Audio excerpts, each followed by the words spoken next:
बहुत से बच्चे मेरे सामने बैठे हैं, बहुत से बच्चे, बहुत से नौजवान मेरी आवाज सुन रहे होंगे, उनसे मेरी पुकार है। लेकिन आप सब जो बड़ी उम्र के भी हैं, कुछ को पुराने दिन याद हैं और कुछ ने शायद नहीं देखे, लेकिन हमको एक सूत्र में बंधना है, देश प्रेम के लिए, देश की शक्ति के लिए।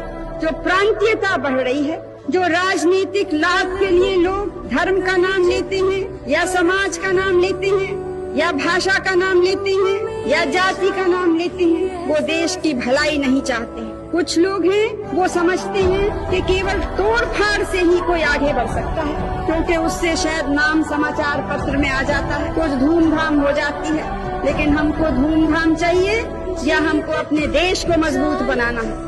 हमको अपना नाम अखबार में लाना है या हमको अपने देश को चमकाना है? ये आज आप सबको चुनना है।